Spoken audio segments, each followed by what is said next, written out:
فأعوذ بالله من الشيطان الرجيم بسم الله الرحمن الرحيم ذلك الكتاب لا ريب فيه هدى للمتقين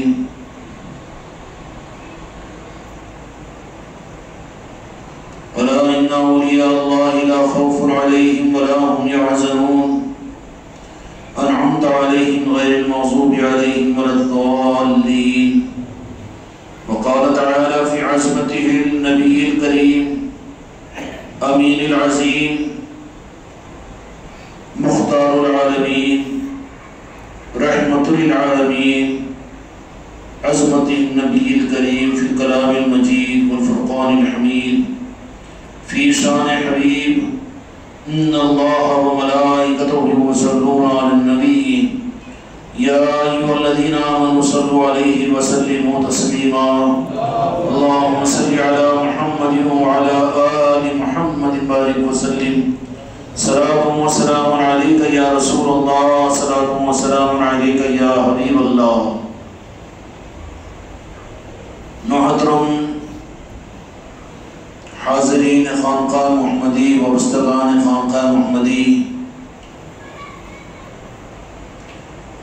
وہ وابستگان گلستان خانقاہ محمدی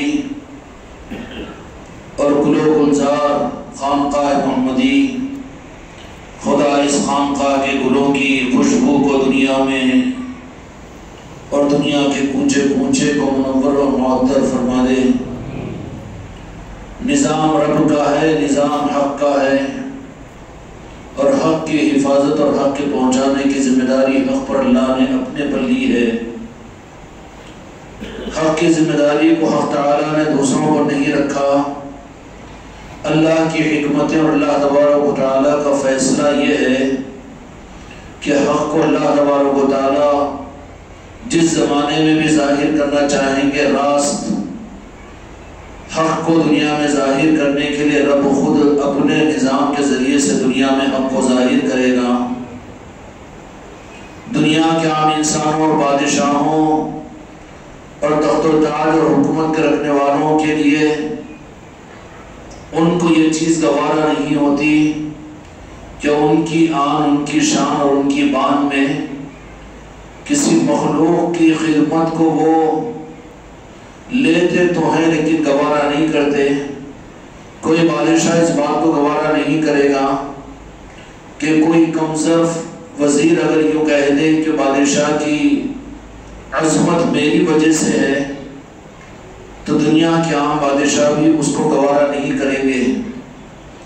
تو رب العالمین خالق کائنات، دونوں جہاں کا مالک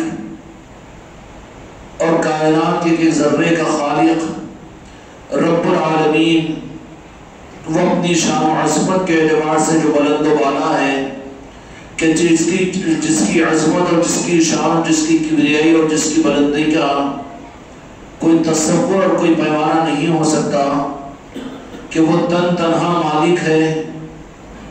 هو اللہ الذی لا الہ الا هو هو اللہ الخالق البارئ المصور له الاسماء الحسنى يسبح له ما في السماوات والارض وهو العزيز الحكيم وتعز من تشاء وتذل من تشاء بيدك الخير وهو على كل شيء قدير فعال لما يريد.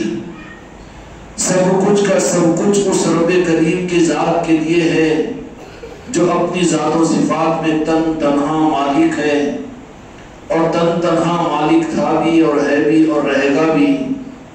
سب کچھ اس کا پیدا کیا ہوا ہے، اس کو کسی نے پیدا نہیں کیا، اور وہی خالق ہے، وہی مالک ہے، اور وہی بے نیاز ہے.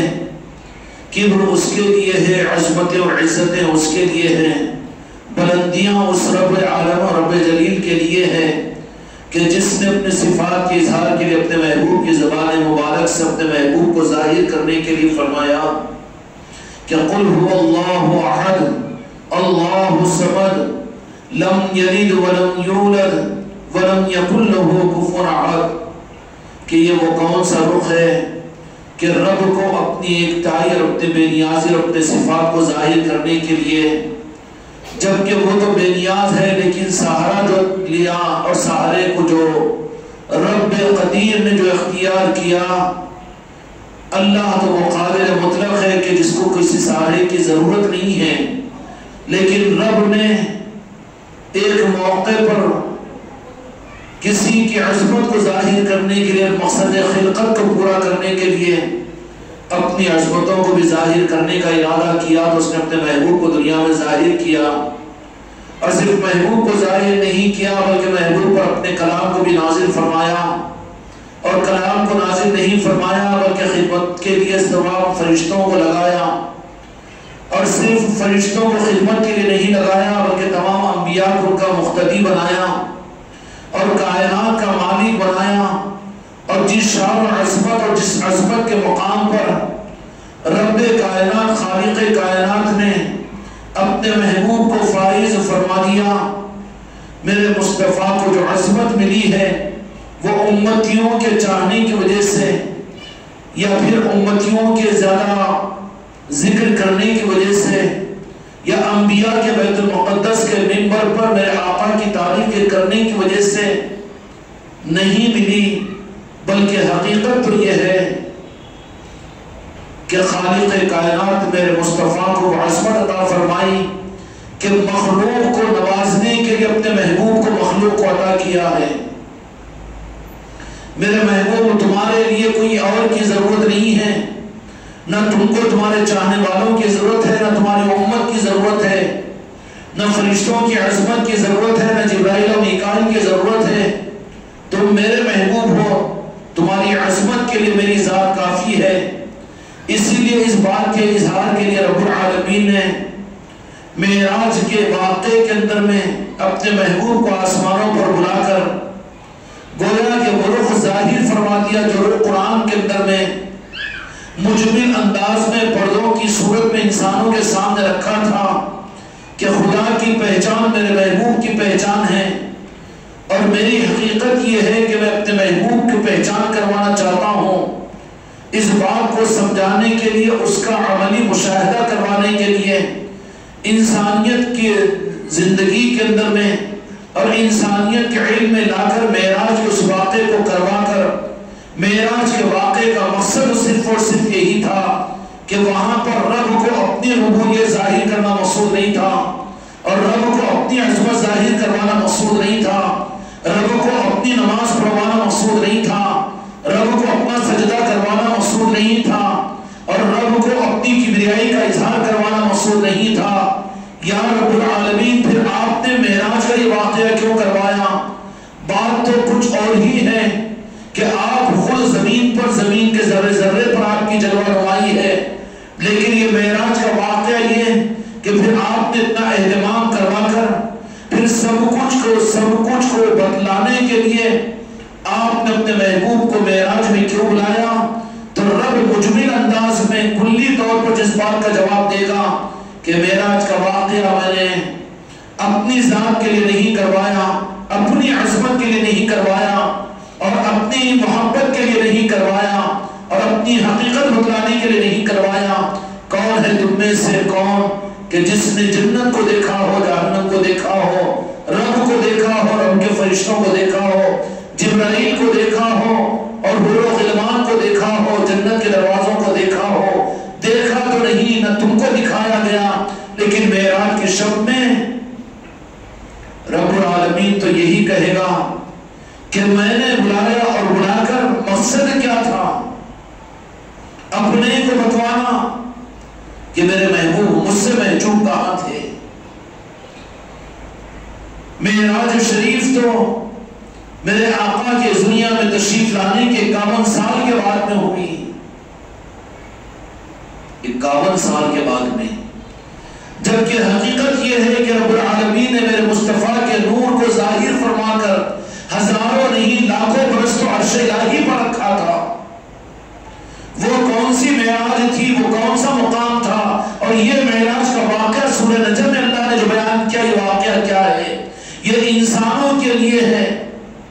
وہ عظمت کا رخ میرے مصطفیٰ کا رب نے بتایا تھا، رب نے اپنے آسمانی دنیا کے ذریعے سے بتایا تھا، اور دنیا دنیا میں بھیجنے کے بعد اپنے محبوب کو پھر بلایا ہے، پھر یاد کروایا ہے کہ میری قدرت اور میری محبت اور میری حقیقت اور میری خدائی جس چکی اور جس قطب کے اطراف میں گھومتی ہے وہ میرے محبوب کی ذات ہے، مصطفیٰ کی ذات ہے۔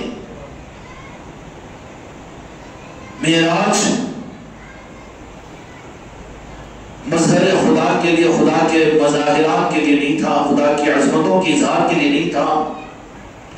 دیا ہے انعامات میں 5 وقت کی نماز، 50 وقت کی نماز، اور دیا ہے میرے مصطفیٰ کے صدقے میں انسانیت کو معراج کے ذریعے سے بہت سے تحفے۔ لیکن مقصد معراج یہ نہیں تھا، مقصد معراج یہ تھا کہ رب نے چاہا کہ آپ کے اعلان نبوت کے 11 سال گزر چکے ہیں، تو اب اپنے محبوب کی عظمت میرے پاس میں جو ہے اس کو میں ظاہر کروں، اس کو میں ظاہر کروں۔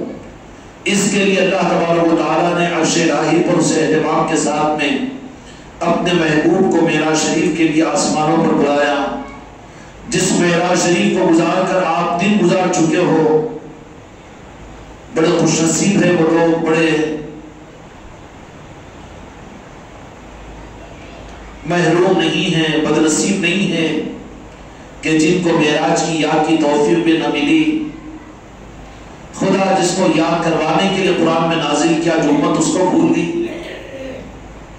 اگر خدا ہی کو معراج کو یاد کروانا مقصود نہیں ہوتا، خدا کو معراج کو یاد کروانا ہی مقصود نہیں ہوتا،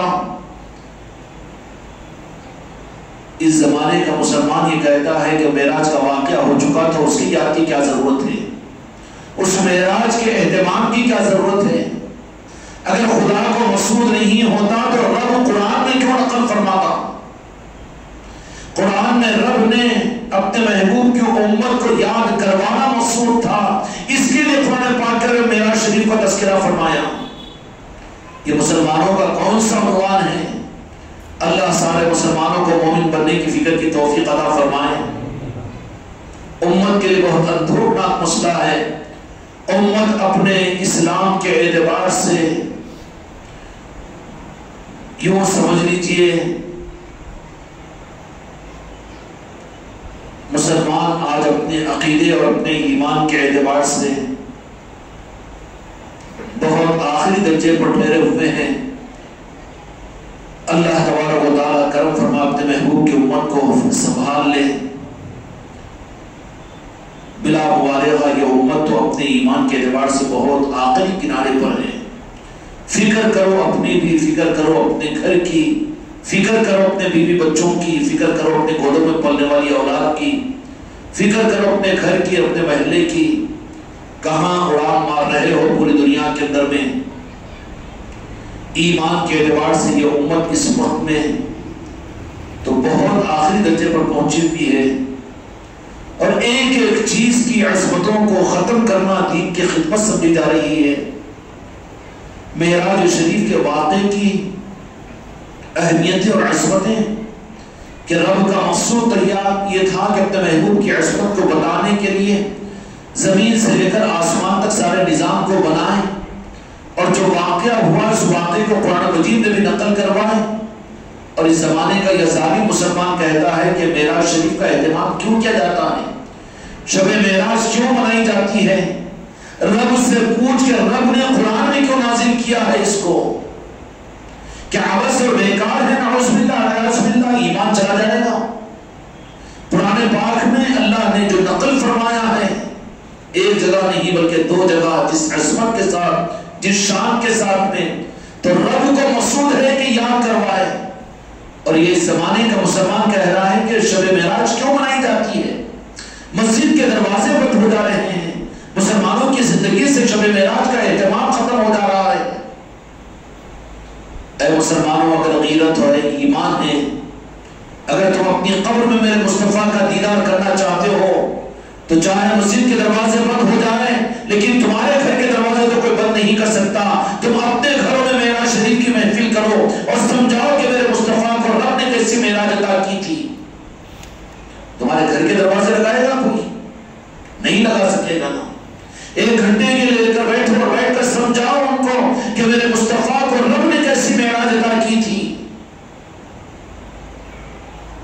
اس کے لیے تو کوئی گنجائش نہیں رہے گی۔ معراج شریف کے اندر میں رب العالمین نے جو اپنے محبوب کو بلایا تو اپنی ربوبیت اور اپنی قدرت اور اپنی عظمت کو بتانے کے لیے نہیں بلایا، بلکہ رب سے پوچھو تو رب یہ کہے گا کہ معراج شریف میں نے میرے محبوب کو جس شان اور عظمت کے ساتھ نے بلایا ہی اس لیے کہ میرے پہچان کے لیے نہیں، میرے مصطفیٰ کی پہچان کے لیے بلایا ہوں۔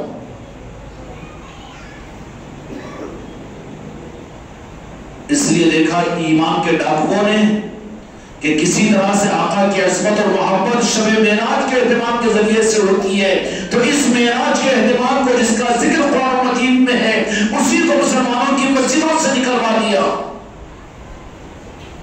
یہاں کے محرابوں سے ختم کروا دیا،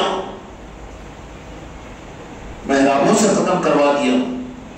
اللہ تعالیٰ پھر سے امت کو ایمان کے فکر کی توفیق عطا فرمائے۔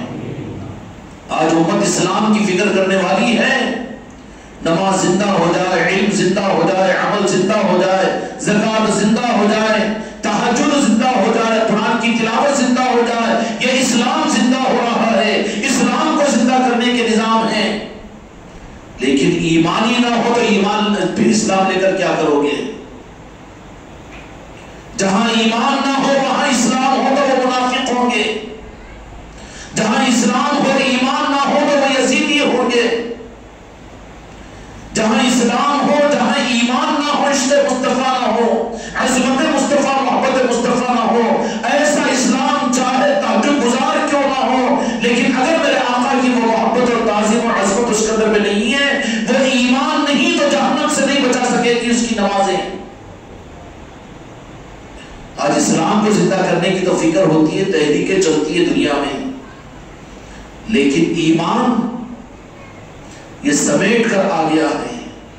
اسلام بہت پھیلا ہوا ہے، مسجدوں میں سر پر ٹوپی والے نمازی بہت نظر آتے ہیں، 40-40 لاکھ کا مجموعہ جا کر حج کو کر رہا ہے، مدارس دینیاں خوب چل رہے ہیں، دنیا میں دین کے ظاہری نظام خوب پھول رہے ہیں اور امت اربوں روپے خرچ کر رہی ہے، لیکن اسلام کی خدمات ہے، اور وہ اسلام ایمان کے بغیر، ایمان محبت رسول کا نام ہے، محبت اہل بیت کا نام ہے، محبت پنجتن پاک کا نام ہے۔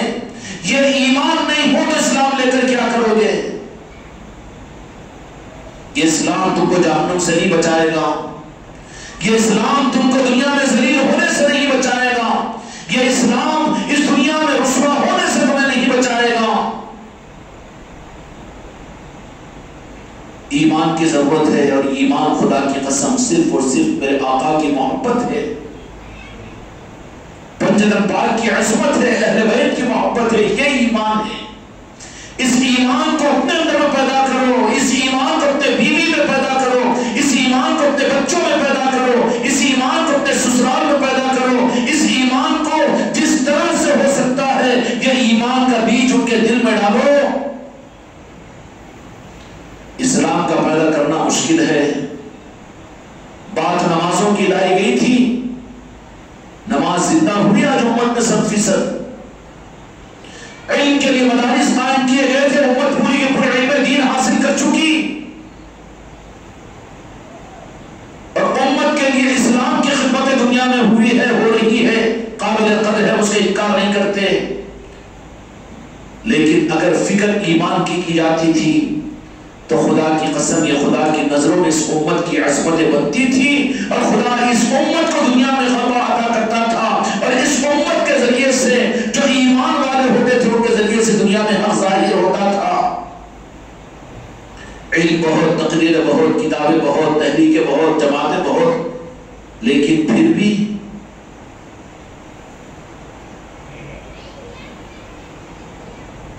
اسلام پیچھے مانیں گے نا،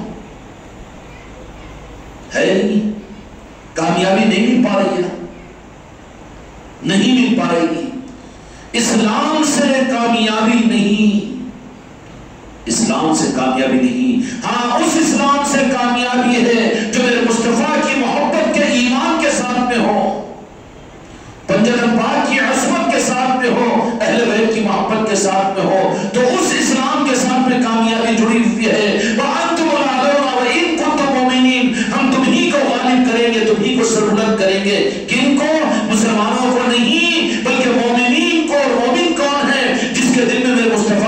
محبت ہے. جس دل میں میرے مصطفیٰ کی محبت نہ ہو وہ مسلمان ہو سکتا ہے لیکن مومن نہیں ہو سکتا. بہت نازک وقت میں اس 15ویں صدی کے اندر میں تم لوگ اور ہم گزر رہے ہیں. خیر مناؤ، بے ہوش مت رہو، ہوش میں آ جاؤ.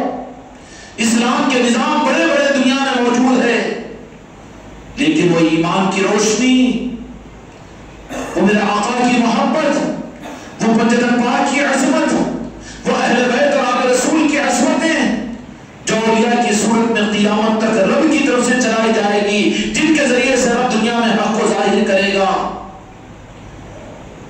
آج کوششیں کر کے اس روشنی کو چھپانے کی کوشش کی گئی اور کوششیں کر کے وہ کچھ کامیاب بھی ہو گئے. اس کا بین وجہ یہ ہے، اس کی بین وجہ یہ ہے کہ تمہاری نسلیں شب معراج سے نہ واقف ہیں، تمہاری بیگم شب معراج کے واقعے سے نہ واقف ہے، تمہاری اولاد کو نہیں معلوم شب معراج.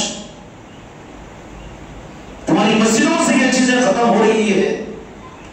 یہ لمحے فکر نہیں ہے، یہ لمحے فکر ہے، یہ ذمہ داری نہیں ہے. اسلام کی فکر کرنے والے تو 59 ملک ہے لیکن ایمان کی فکر، ایمان کی فکر اور ایمان کی جہد اور ایمان کی تحریک جو ملتی ہے وہ آل رسول سے ملتی ہے، اہل بیت اور اولیاء کے نظاموں سے ملتی ہے. اس لیے ڈرایا ایسا گیا ہے شرک اور بدعت کہہ کر، اور اتنا دور کر دیا گیا ہے کہ پھر یہ امت ان اپنے محسنین سے بھی دور ہو گئی، ان اولیاء کی چوکھٹوں سے بھی امت کٹ گئی، اور نتیجہ ہوتے ہوتے ہوتے ہوتے اتنا نیچے اتر گئی، اتنا نیچے اتر گئی. اتنا اہتمام شب معراج کا کیوں؟ فرض ہے کہ واجب ہے کہ نفل ہے؟ تھا تو پھر صحابہ میں کیوں نہیں تھا؟ تابعین میں کیوں نہیں تھا؟ سوال کر کے نوجوانوں کو الجھایا جاتا ہے، امت کو گمراہ کیا جاتا ہے، امت کو گمراہ کیا جاتا ہے. خانقاہ محمدی میں شب معراج کا اہتمام اس شدت کے ساتھ میں کیوں ہوتا ہے؟ اگر ذرہ برابر ایمان ہوتا تو خوش ہوتا، اس بات کے اوپر تجھے ناراضگی نہیں ہوتی، کیونکہ خانقاہ محمدی والوں کی جاگیر نہیں ہے کہ یہاں پر ان کی مرضی کا نظام چلے. یہاں پر تو وہ چلے گا کیونکہ نظام جن کا ہے ان کی مرضی یہاں چلے گی.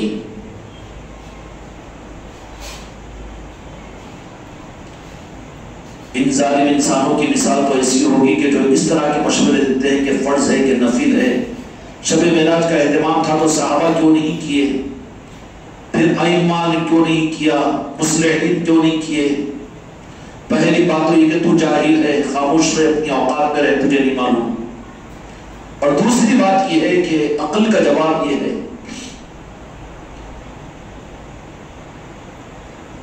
کوئی ایک زندہ آدمی، صحت مند آدمی کسی دواخانے میں پہنچا کسی ڈاکٹر کے پاس تو دیکھا کہ ایک صحت مند آدمی ہے لیکن بیماری کی وجہ سے وہ گلوکوز چڑھا رہا ہے، گلوکوز پر پڑا ہوا ہے. اب یہ کہنے لگا کہ ہاتھ پیر تو اس کے برابر ہے، اس کو کھانا دیجیے، سیب لا کر کاٹ کر کھلائیے، اس کو تو روغن بادام کھلائیے، اس کو تو کاجو کشمش کھلائیے، اس کو تو بہترین اصلی گھی کے پراٹھے کھلائیے. مشورہ تیرا صحیح ہے لیکن تیری جہالت کی وجہ سے تو یہ مشورے دے رہا ہے. اگر تجھے معلوم ہوتا کہ وہ غذا ضرور ہے لیکن یہ بیمار ہے، بیمار کو تو اب اس کو اس قابل بنانے اور ہضم کرنے کے لیے اب غذا ضروری نہیں ہے بلکہ گلوکوز ضروری ہے. تو جاہل ہے جو یہ بات کہہ رہا ہے کہ شب معراج کے اہتمام کی کیا ضرورت ہے، یا اولیاء کے نسبتوں کی محفلوں کی کیا ضرورت ہے، اور یہ غوث اعظم کے نسبت کی محفلوں کی کیا ضرورت ہے، اور غریب نواز کے نسبتوں کی محفل کی کیا ضرورت ہے. وہ جاہل انسان ہے جو یہ کہہ رہا ہے، اس لیے کہ غذا ضرور غذا ہے لیکن یہ مریض ہے، اس کو غذا نہیں، غذا غذا کے قابل بنانے کے لیے گلوکوز ضروری ہے. اب اس لیے اس وقت میں غذا کو پچانے والے صحابہ تھے تو ان کو گلوکوز کا کیوں مشورہ دے رہا ہے؟ ہم تھوڑی صحت مندوں کو گلوکوز دے رہے ہیں. ڈاکٹر ہوتے ہیں، حکیم ہوتے ہیں، وہ جانتے ہیں مریض کے علاج کے طریقے کو. تو کیوں بکواس کر رہا ہے؟ تو جانتا ہی نہیں ہے. تو رہے اپنے مدرسے میں، تو رہے اپنی تقریر میں، تو رہے اپنی جماعت اور مسلک کے اندر میں، یہاں دخل مت دے. کہنا شروع کر دیا کہ نہیں غذا چھوڑا دی اور گلوکوز پہ چلا رہے ہیں. گلوکوز ضروری ہے اس وقت میں. اس کا مشورہ سن کر اگر گلوکوز اس کے نکال کر اس کو اگر غذا کھلانا شروع کر دے تو کیا ہوگا؟ ہمدردی ہے، دشمنی ہوگی. وہ کیوں کہ اس کے لیے تو گلوکوز ضروری ہے. اسی طریقے سے اولیاء کے نسبتوں کی محفل اس وقت امت کو ضروری ہے. شب معراج کا اہتمام ان کی مسجدوں میں ضروری ہے. غوث اعظم کے نسبت کے نشان ان کے گھروں پر ضروری ہے، اور غریب نواز کے نسبت کے نشان ان کے گھروں پر ضروری ہے. ان کے گھروں کے دروازے اولیاء کی نسبتوں کی محفلوں کے لیے کھلے ضروری ہے. یہ گلوکوز ہے تاکہ پھر یہ صحت مند بنے، ورنہ یہ تو امت مر جائے گی ایمان کے معاملے میں. سمجھ میں آ رہی بات؟ مگر ہضم نہیں ہوتا، پھر دلائل دینا شروع کرتا ہے. غذا مانیں گے لیکن گلوکوز کو غذا نہیں مانتے تو جاہل ہے. اس لیے کہ وہ مریض ہے تو مریض کے لیے تو غذا گلوکوز ہے. اس لیے یہ مت کہیں کہ غذا تو اللہ نے حلال قرار دیا، غذا کھانا چاہیے، غذا میں چاول، غذا کے اندر میں گوشت، غذا کے اندر میں یہ پھل و پھل والی ابھی بڑی بڑی دلیلیں تقریریں دے رہا ہے. نہیں، گلوکوز غذا سے زیادہ ضروری گلوکوز ہو جاتا ہے. کیا ہو جاتا ہے؟ غذا سے زیادہ ضروری چشتیہ ارمان ہو جاتا ہے اس کے لیے، غریب نواز کا نشان ہو جاتا ہے اس کے لیے، سرکار جنید بغدادی رضی اللہ عنہ کی یاد کی محفل ہو جاتی ہے اس کے لیے، کیونکہ یہ گلوکوز ہے تاکہ غذا کے قابل بنے. یہ بیمار ہے امت اس وقت میں. امت کو تو اولیاء کی محبتیں چاہیے، امت کو تو اولیاء کی عظمتیں چاہیے، امت کے لیے تو فضیلت پاک کی عظمتیں چاہیے. اس کے بجائے آپ نماز سامنے لا کر رکھ رہے ہیں، تلاوت سامنے لا کر رکھ رہے ہیں، نفیلیں سامنے لا کر رکھ رہے ہیں، اور دین اور شریعت کو سامنے لا کر رکھ رہے ہیں. تو پھر یہ سب کچھ کرنے والے منافق بن کر جہنم میں کیوں گئے؟ کہ اس امت کو بھی تو منافق بنا کر جہنم میں ڈالنا چاہتے ہو. امت کے لیے اس وقت میں وے آف ٹریٹمنٹ، اور ان مریضوں کے لیے جو ایمان کے مریض ہے، اسلام ان کے پاس موجود ہے، ایمان بہت دور دور تک نہیں ہے، اور ایمان صرف اور صرف میرے آقا کی محبت ہے، مجدد پاک کی عظمت ہے، اور اہل بیت کی محبت اور عظمت ہے. سمجھ میں آئی بات؟ یہ ہے ایمان. اس ایمان سے تمہارے گھر بھی خالی ہے، ہمارے گھر بھی خالی ہے، تمہارے گھروں کی گلیاں بھی خالی ہے، ہمارے گھروں کی گلیاں بھی خالی ہے، تمہارے خاندان بھی خالی ہے، ہمارے خاندان بھی خالی ہے. حماقت مت کرو، مریں گے قبر کے اندر میں پتہ چلے گا، ہاتھ ملنا پڑے گا، ہاتھ ملنا پڑے گا. تو ایمان ایک ایک کا پیر پکڑ پکڑ کر کہ میرے آقا سے محبت کرنا سیکھو، مجدد پاک کی عظمت کو سیکھو، آل رسول کی محبت کو سیکھو. اب کیا کریں اس کے لیے؟ جو کچھ کر سکتے ہو تم کرو، تمہاری ذمہ داری ہے. جو کچھ کر سکتے ہو پوچھو خانقاہ محمدی والوں سے کہ کیا کریں. یہ بتائیں گے کہ اولیاء کی محبت تمہارے خاندانوں میں کیسے آئے، تمہاری اولاد میں کیسے آئے، تمہارے بچوں میں کیسے آئے، تمہارے بیوی میں کیسے آئے، تمہارے محلے میں کیسے آئے، اور تم پھر ایمان والے ثابت ہو، اس کا ثبوت تمہاری زندگی سے کیسا ہو. یہ راستہ بتائیں گے خانقاہ محمدی والے زمانے کے اندر میں. سمجھ میں آئی بات؟ اور یہ کوئی جذباتی، کوئی مسلک اور جماعت کی چیز نہیں ہے. اس کو اس طرح کے اوپر مت لے جاؤ. یہ تو تمہاری اور میری ذمہ داری کی چیز ہے، ایمان کا تقاضا ہے، قبر کا مسئلہ ہے، میدان محشر کا مسئلہ ہے، دو جہان کے وادی کو چہرہ بتانے کا مسئلہ ہے. بہت اترکناک مسئلے میں امت اس وقت موجود ہے. مسئلے کا حل پوچھو خانقاہ محمدی والوں سے، وہ تم کو بہت آسان ہو کہ ان کو دیا گیا ہے. ان کی سادگی، ان کا بھولا پن اور ان کا اپنوں کو کچھ نہ سمجھنا، کچھ تو نظر آئی ہے ان آقاؤں کی ان خانقاہ محمدی والوں پر کہ جس کی وجہ سے ایک آسان وقت ان کو دے دیا گیا ہے. ان سے معلوم کرو کہ ہم کو بھی ایمان ملے، ہمارے گھر کو بھی ایمان ملے، ہماری آل اولاد کو بھی ایمان ملے، اور ہمارے خاندان کو بھی ایمان ملے، ہمارے سسرال کو بھی ایمان ملے، ہمارے گلی کو بھی ایمان ملے، اور کچھ نہ کچھ ایمان کا چراغ ہماری زمین سے ہم جلانے والے بنے۔ اس کے لیے ہم کو کیا کرنا چاہیے؟ تو بتائیں گے اس مسئلے کا حل اس 15ویں صدی کے اندر میں خانقاہ محمدی والوں کے پاس میں موجود ہے۔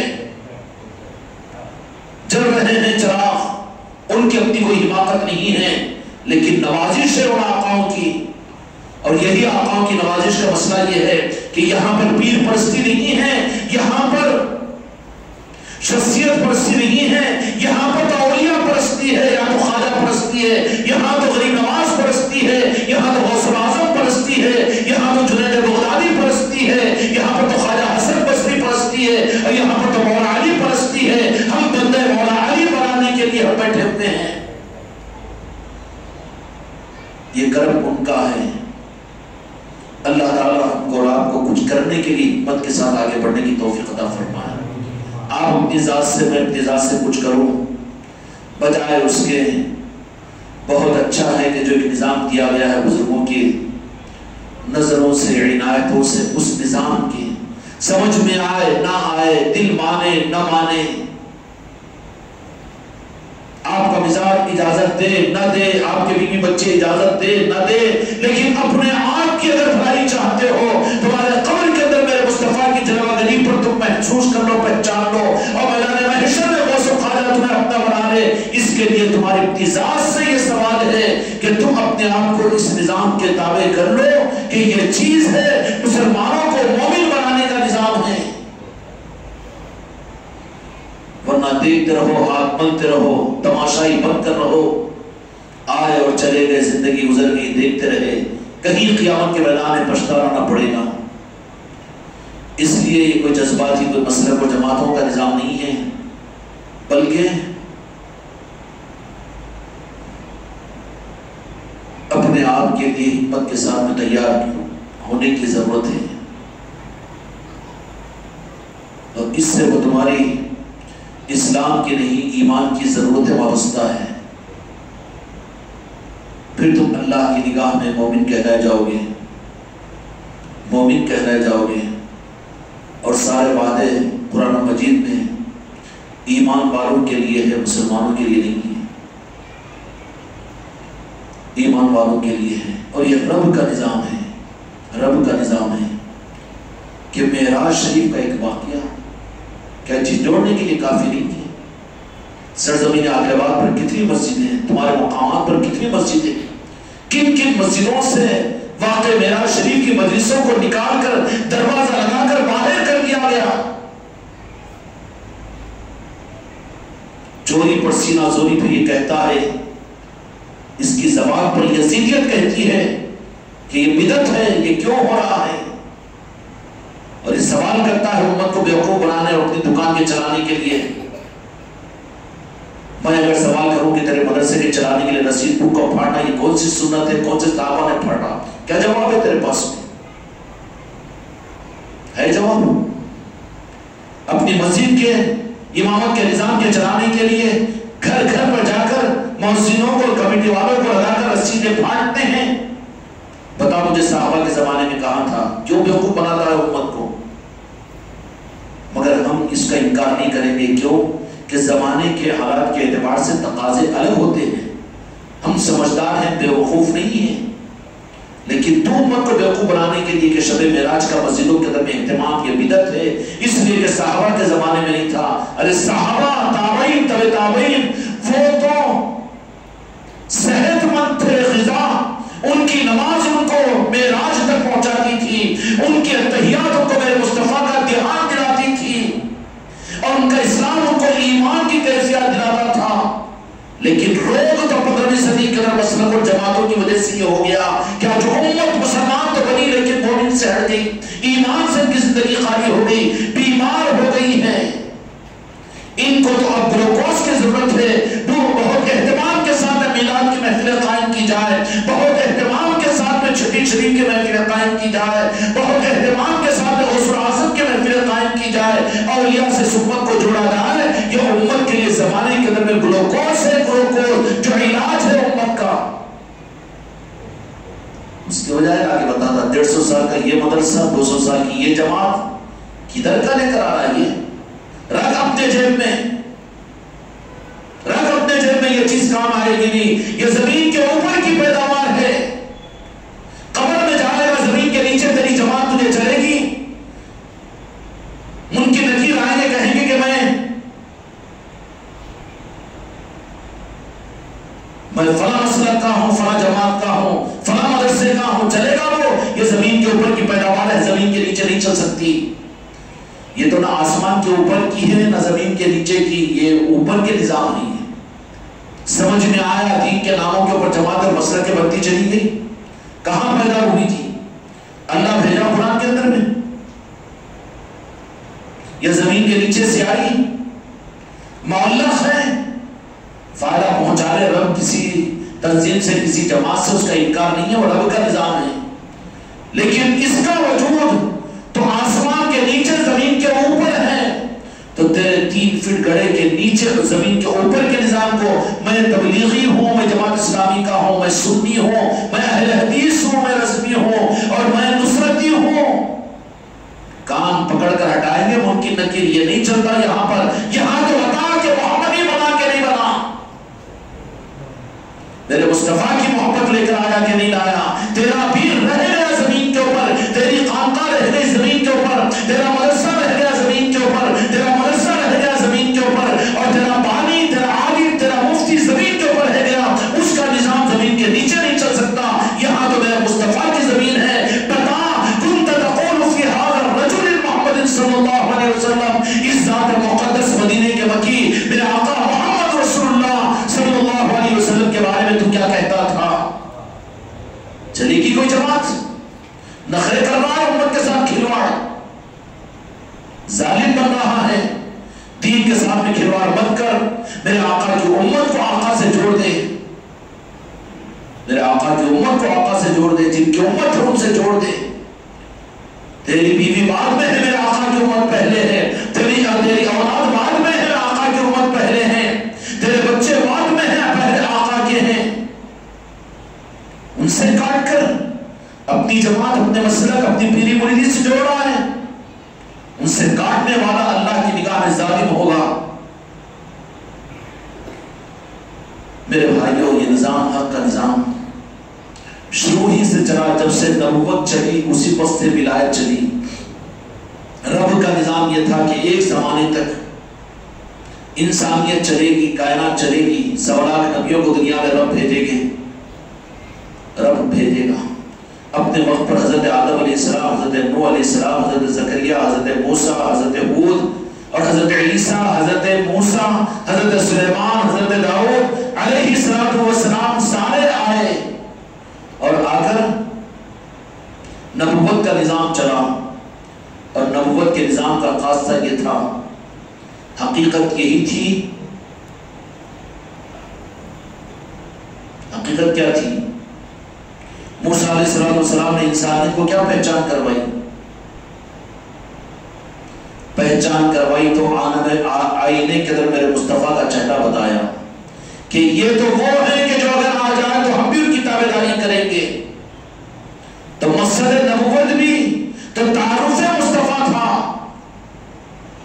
آدم علیہ السلام کے بیٹے کہہ رہے ہیں کہ ابا جان آپ کی بعد میں آئیں گے یہ کیسی بات کہ بڑے چھوٹوں کی مانتے ہیں کہ چھوٹے ایسے کیسے کہ آپ بڑے ہو کر ان کی مانے تو کہا گیا ہے وہ اسی شان والے کہ اگر وہ میرے زمانے میں آ جائے تو مجھے بھی ان کا کرنا پڑے بغیر نجات نہیں ہوگی نبوت کا مقصد کیا تھا جی اب یہ ڈال دیے چکر میں نبیوں والا کام پاگل ہو گیا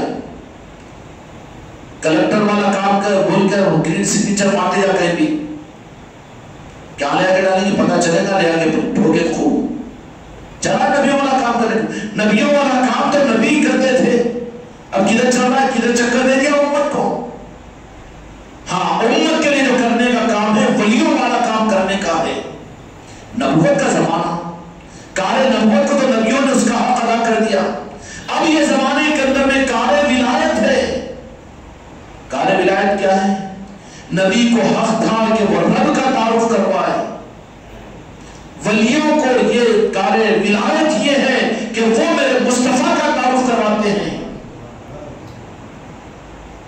اہل بیت کا تعارف کرواتے ہیں، اہل رسول کا تعارف کرواتے ہیں. یہ ہے ولایت کا نظام، اور یہ نظام شروع سے چلا. بات شب معراج کی سامنے آئی تھی. شب معراج کا مقصد اللہ تبارک و تعالیٰ کو اپنی عظمت، اپنی قدرت کا ظاہر کرنا مقصود نہیں تھا، بلکہ صرف مقصود تھا خدا پاک کو صرف اپنے محبوب کی عظمت اور رفتوں کو ظاہر کروانا. اس کے بعد میں پیغام یہ دینا تھا کہ میرے محبوب، آپ کو میں نے یہ عظمت عطا فرمائی، آپ کو اپنی امت کی فکر ہے، آپ کے کلمہ پڑھنے والوں کی آپ کو فکر ہے، تو وہیں پر عرش الہی پر اے مسلمان پڑھ قرآن کو، پڑھ حدیث کو، پڑھ حقیقت کو، تو سمجھ میں آئے گی تجھے حقیقت. جس نے ولایت کے نظام کو نہیں سمجھا اس نے قرآن کو نہیں سمجھا، جو ولایت کے نظام کو نہیں سمجھا اس نے شریعت کے نظام کو نہیں سمجھا. دھوکے میں اس کا دھوکہ موت کے اوپر کھلے گا. معراج کے موقع کے اوپر بھی اس واقعے کو آپ نے کل تو آئے تھے خانقاہ محمدی میں، جو نہیں آئے وہ بدنصیب تھے بیچارے، کیا کریں گے. اللہ کرے کہ ہر جگہ یہ موقع ہر امت کو نصیب ہو. اس چھینی ہوئی نعمت کو اللہ تبارک و تعالیٰ، آپ نے تو کل یہاں پر یہی دعا کی کہ اللہ اپنے ناقدری کی وجہ سے آج امت سے ان بڑی نعمتوں کو شب معراج کی صورت میں آپ نے چھین لیا. صحیح قدر نہیں ہو سکی تو چھین لیا، ورنہ آج سے 12-13 سال پہلے سرزمین اہل آباد کی کوئی مسجد ایسی نہیں ہوتی جہاں پر شب معراج کا اہتمام نہ ہوتا. جامع مسجد میں ہوتا تھا، ہر مسجد میں ہوتا تھا. یہ تو بعد کے قابضدار ہیں، قبضے دار ہیں، جنہوں نے حق کو دور کر کے اپنی دکانیں چلانے کے لیے مسجدوں کو استعمال کیا ہے. جن کو اختیار ہے پھر سے ان نظاموں کو عروج دو اور آگے بڑھانے کی کوشش کرو. ناقدری ہوئی تھی کچھ تو پھر رب نے چھین لیا. شب معراج بھی چھین لی گئی، شب قدر بھی چھین لی گئی، شب برات بھی چھین لی گئی، میلاد بھی چھین لی گئی، محرم الحرام بھی چھین لیا گیا، کنڈے بھی چھین لیے گئے، غسل اعظم کا نظام بھی، مسجد پاک کا نظام بھی. بچ کیا رہا اس کے پاس سے مسلک و جماعت کے سوا؟ بچ کیا رہا ہے؟ صرف مسلک و جماعت بچ رہی ہے. یہ نجات کی ضمانت نہیں ہے. قبر میں سوال ہوگا کون سی جماعت کا تھا تو؟ قبر میں سوال کا جواب دے تو چلے گا؟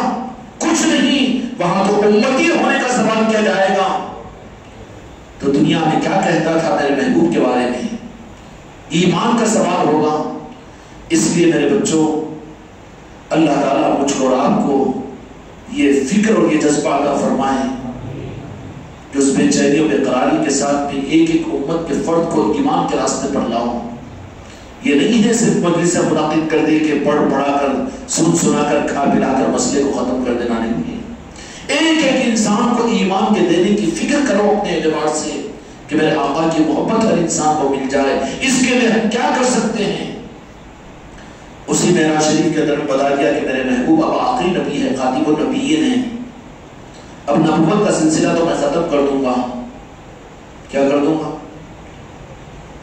آج کہتا ہے کہ اولیاء کا نظام، غوث اعظم کا نظام یہ بعد کا ہے نا، غریب نواز کا نظام یہ 800 سال کا ہے نا. واہ واہ، 1500 سال والوں کو کیا یاد رکھا؟ تو 800 سال والوں کو یاد نہیں رکھا. جو باپ کو یاد رکھے حماقت کرے پردادا کو تو پھر وقوف ہے، دھوکہ دے رہا ہے. وہ جو باپ کا نہیں وہ دادا کا کہاں سے ہو سکتا ہے؟ جو 800 سال والے حق والوں کو، غریب نواز کو یاد نہ رکھا، غوث اعظم کو یاد نہ رکھا، ان کو اپنے ان کے نظاموں کو اپنے گھروں سے نکال دیا شرک اور بدعت کہہ کر، تو کہاں حماقت کر رہا ہے کہ اصل دین کو تیری زندگی میں تیرے گھر میں باقی ہے. دھوکہ ہے، اصل نہیں ہے. خود غرض اور تاجر بنا ہوا ہے مسلمان.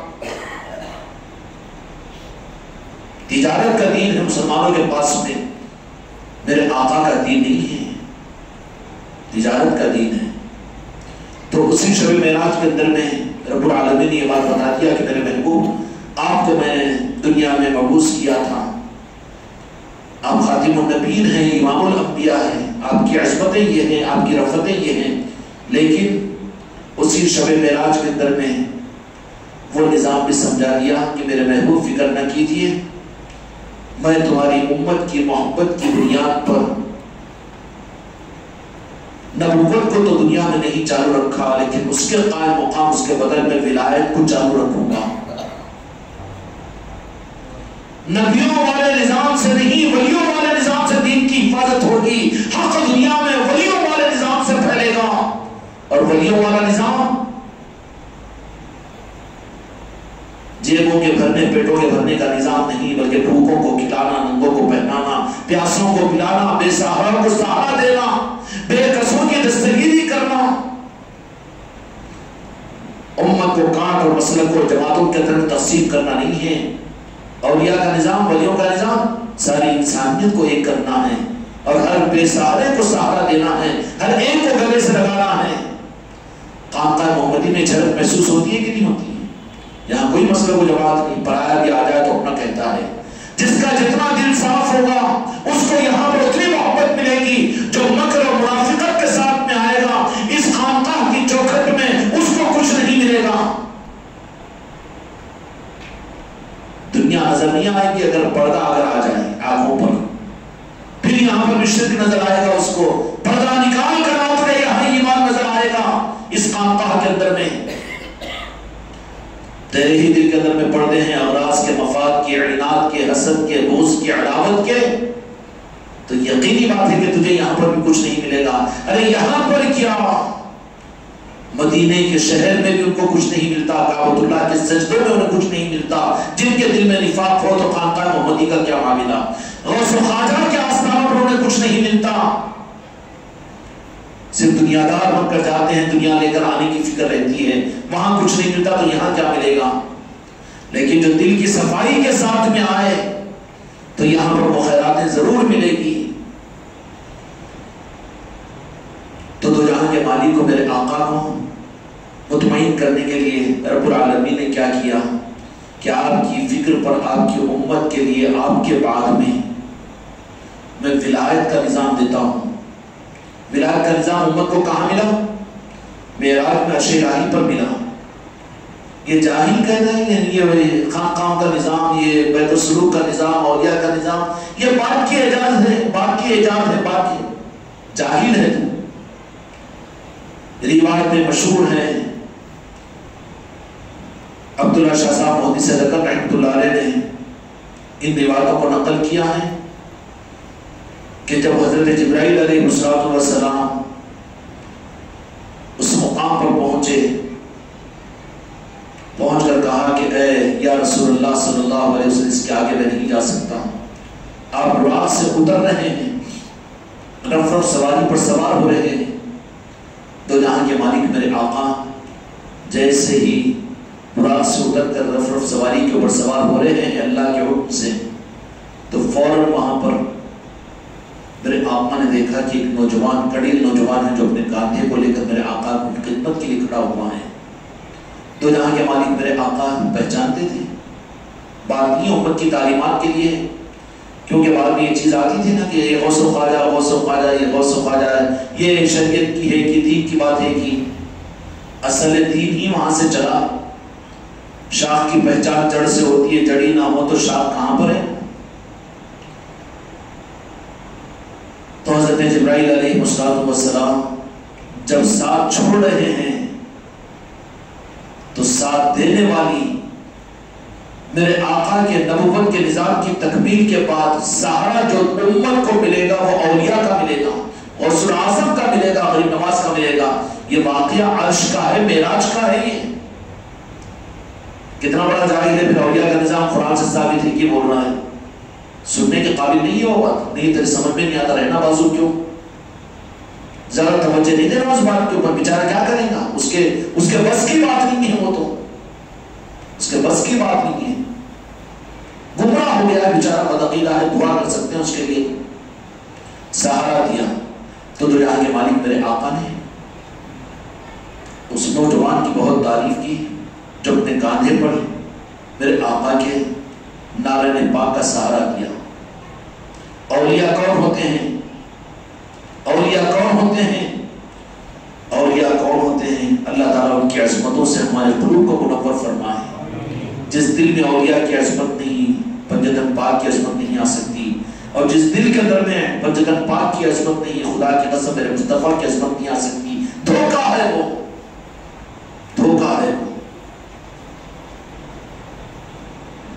تو جیسے سہارا دیا تو کون ہے؟ کہا کہ یہ جبرائیل علیہ السلام نے رب کی طرف سے تعارف کروایا کہ یا رسول اللہ صلی اللہ علیہ وسلم، جو نوجوان آپ کو اپنے کاندھے کا سہارا، آپ کے نارائن پاک کو اپنے کاندھے پر لیا ہے، یہ آپ کی امت میں 500 برس کے بعد میں پیدا ہوں گے، اور وہ بغداد کے اندر پیدا ہوں گے جن کا نام عبد القادر جیلانی ہوگا۔ کیا ہوگا؟ معراج میں ابھی دنیا میں تشریف نہیں لائے، کہا کہ یہ وہ نوجوان ہیں۔ کیا مطلب ہے؟ دین کو سہارا اب اولیاء سے ملے گا، اولیاء کے نظام سے ملے گا۔ دین دنیا میں نبیوں والے کام سے نہیں، ولیوں والے کام سے دین کی دنیا میں حفاظت ہوگی اور آگے بڑھے گا۔ سمجھ میں آئی بات؟ جیسے کاندھے کا سہارا، تو پھر عظمت کس درجے پر ہوئی کہ اللہ نے جن نارائن پاک کو عرش پر پہنچانے کے لیے معراج کا سارا سفر کروایا، اس سے پہلے اس نارائن پاک کی برکت اولیاء کے کاندھے پر، ہمارے آقا کے کاندھے مبارک پر ملی ہے۔ ولایت کے نظام کا، عصمت کا نظام یہ ہے کہ عرش کو بعد میں ملا ہے نارائن پاک مصطفیٰ، پہلے اولیاء کے امام پیارے پیر غوث اعظم کو ملا ہے اپنے کاندھے پر۔ یہ ہے ولایت کا نظام، کیونکہ دین سنبھالا جو جائے گا قیامت تک اب اولیاء کے ذریعے سے سنبھالا جائے گا۔ وہی پیارے پیر غوث اعظم تصویر رحمت و رضوان ہے۔ اب تو شک میں نہیں آؤ گے نا کہ اولیاء کا نظام نیا نظام ہے؟ تمہاری جماعتیں مسلکیں نئے ہیں، اولیاء کا نظام تو پرانا تھا اور ہے اور رہے گا قیامت تک۔ بدنصیبی ہے تمہاری کہ اولیاء کے نظاموں سے کاٹ دیا گیا ہے ظالموں کی طرف سے۔ تو عرش الہی پر نارائن پاک مصطفیٰ بعد میں پہنچے، اس سے پہلے میرے آقا پیرانے پیر غوث اعظم کے پشت مبارک پر دو جہاں کے مالک کے نارائن پاک مبارک کا نشان پہنچا اور دیکھ کر مسکرائے۔ معاملہ سب کچھ ہو گیا، اس تفصیل میں جانے کا موقع نہیں ہے۔ ہائے ہائے، پھر آپ دنیا میں تشریف لائے، پھر سے آگے رب کی ملاقات، سب کچھ۔ اس کے بعد جب آپ دنیا میں تشریف لا دیے تو یہ مطمئن ہو گئے کہ اللہ تبارک و تعالیٰ نے جس انسانیت، جس کائنات کو نبیوں کے ذریعے سے اللہ تعالیٰ سنبھالتا تھا، حق کو پھیلاتا تھا، اب وہ میری امت کے اولیاء کے ذریعے سے رب کرے گا۔ ابھی آپ پیدا نہیں ہوئے 500 برس پہلے، اس درمیان کے اندر میں سلسلے ولایت، نبوت کے ساتھ ولایت چلی ہے۔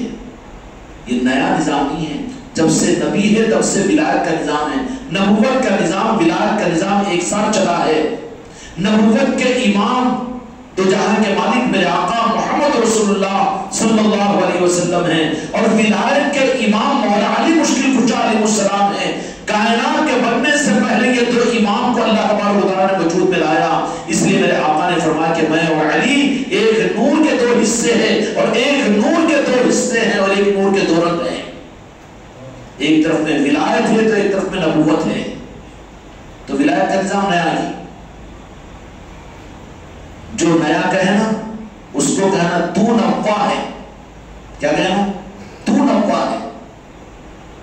یہ نئے نہیں ہے، یہ تو وہاں سے ہے، بابا آدم سے، وہیں سے نبوت چلی، وہیں سے ولایت چلی۔ اور میرے آقا جب دنیا میں تشریف لا لیے، معراج شریف ہو گیا، اور آپ کے اس دنیا سے پردہ فرمانے کے بعد میں ولایت کے امام اور علی کو بنایا گیا، اور آپ کی آل میں ولایت کے نظام کو چلایا۔ امامت کائنات کی قیامت تک کے لیے مولا علی کے ذریعے سے اہل بیت اور آل علی کے طرف چلائی گئی۔ ہوتے ہوتے ہوتے جن کی محفل پر ہم اور آپ جمع ہیں یہاں پر، سرکار سیدنا جنید بغدادی رضی اللہ تعالیٰ عنہ، آپ کا بچپن بھی اور آپ کی زندگی کی شان بھی بڑی عجیب و غریب ہے۔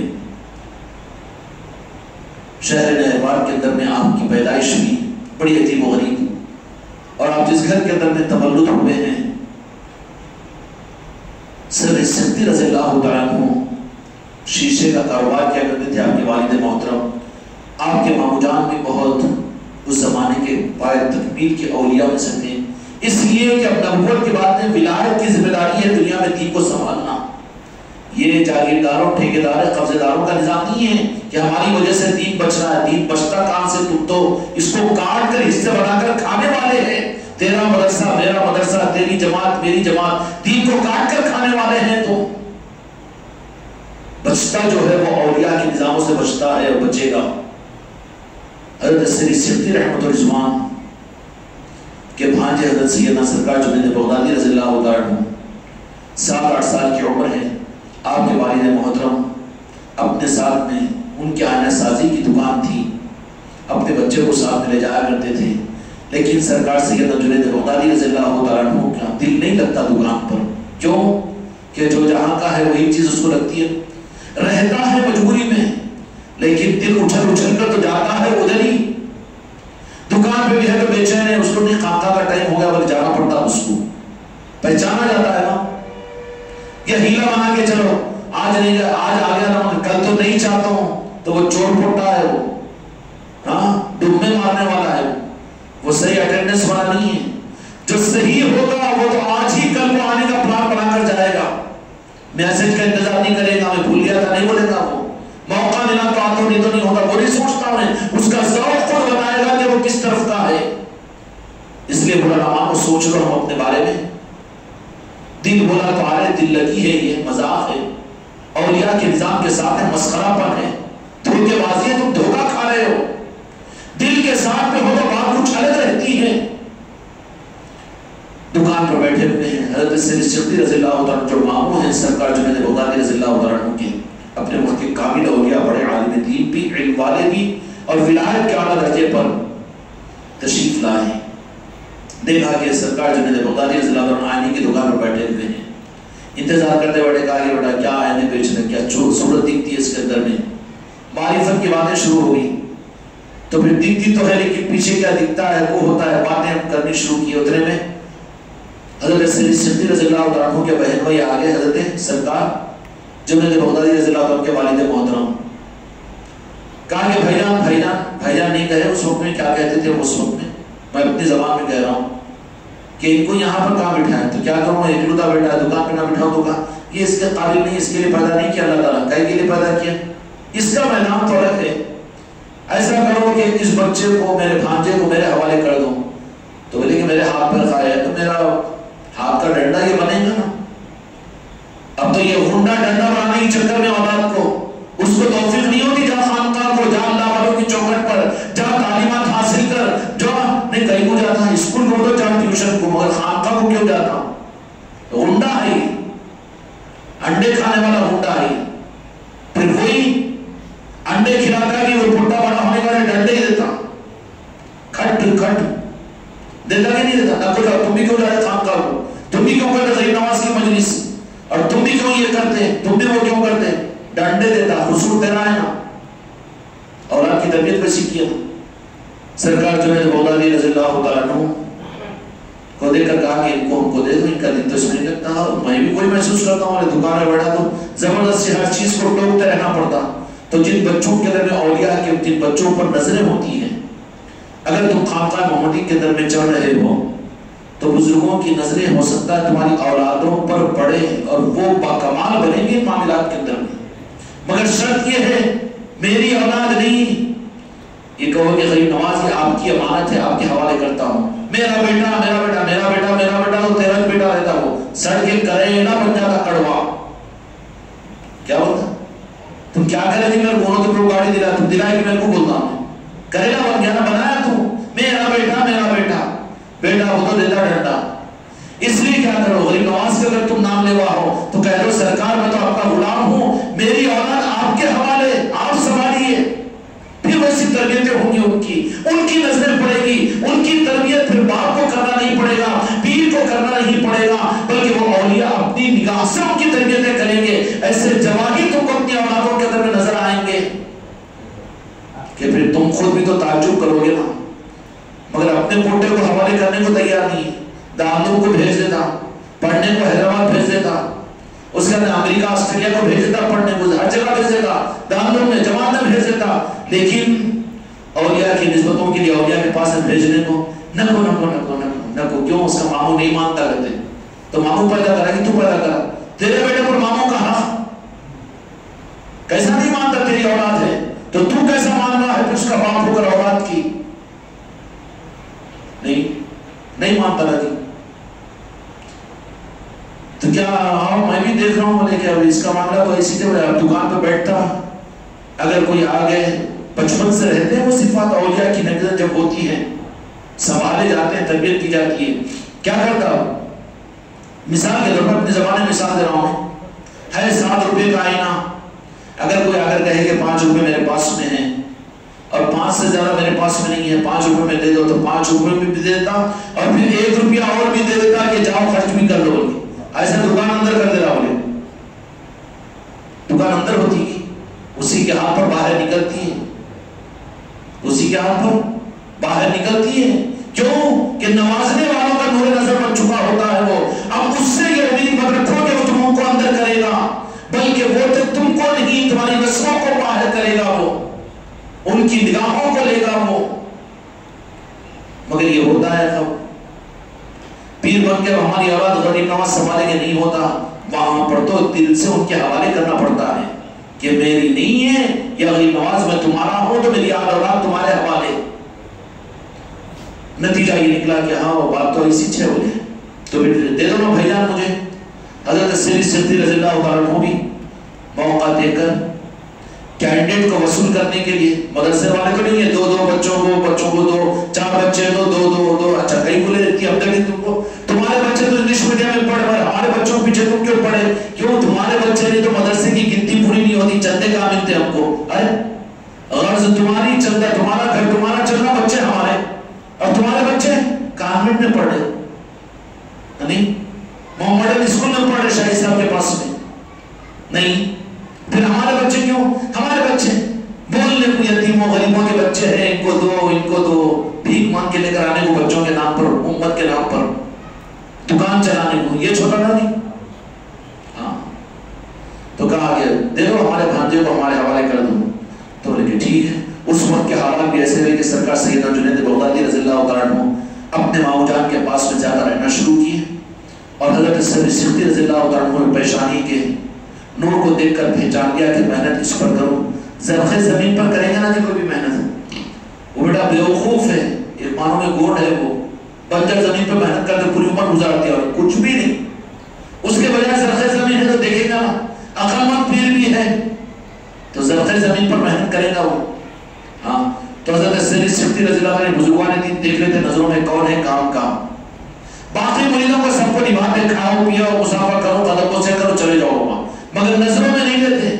نظروں میں جن کو لیتے ہیں تاک لیتے ہیں ان پر نظریں جما دیتے ہیں ان پر رات کی تنہائیوں میں بھی نظر رکھتے ہیں دن کے اجالوں پر بھی نظر رکھتے ہیں ان کی کیونکہ ان کو بنانا ہے.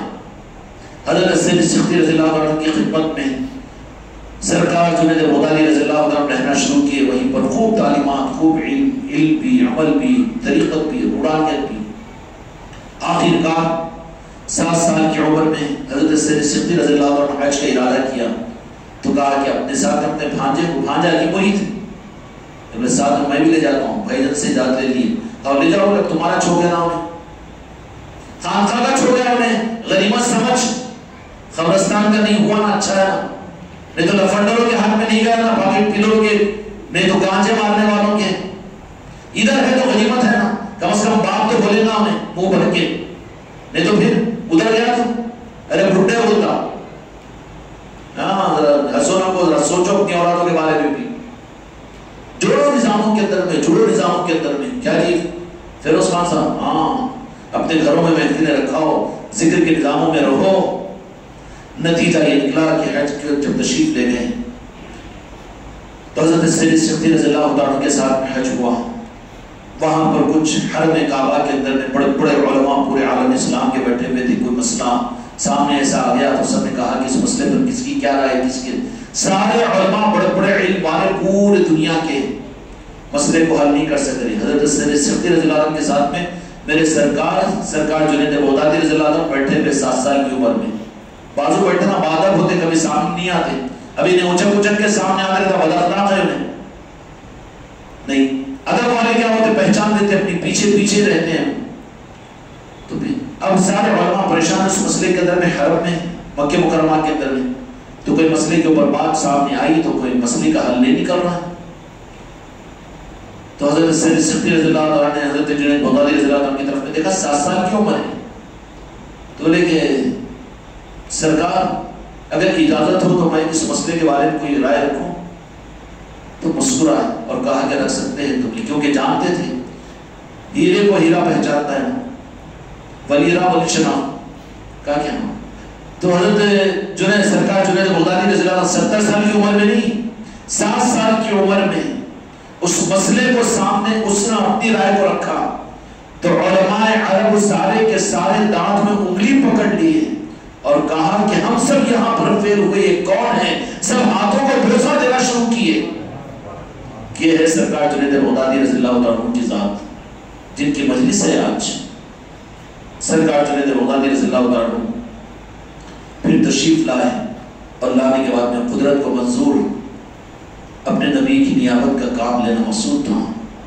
اب جو کچھ بھی زندگی آگے سرکار جنید بغدادی رضی اللہ عنہ کی گزری ہے، یوں جانیے یوں سمجھیے کہ سرکار جنید بغدادی رضی اللہ عنہ وہ ہیں کہ جن کو طریقت میں علم کی زبان کہا جاتا ہے، مولا علی کے علوم کا چشمہ کہا جاتا ہے. بڑے اونچا مقام ولایت کی راہ میں، ولایت کی دنیا میں سیدنا سرکار جنید بغدادی رضی اللہ عنہ کو حاصل ہے. علم طریقت میں زبان مانے جاتے ہیں، بہت اعلیٰ مقام ہے. اور نسبتیں پوری ملی ہوئی تھی. نسبتیں ملی ہوئی. جو اہل نسبت ہوتے ہیں نا وہ ہمیشہ اپنے آپ کو چھوٹا سمجھتے ہیں. وہ اہل نسبت نہیں ہیں، وہ اہل بدقسمت ہے جو نسبت حاصل کر کے بھی اپنے کو کچھ سمجھے. کیا ہے وہ؟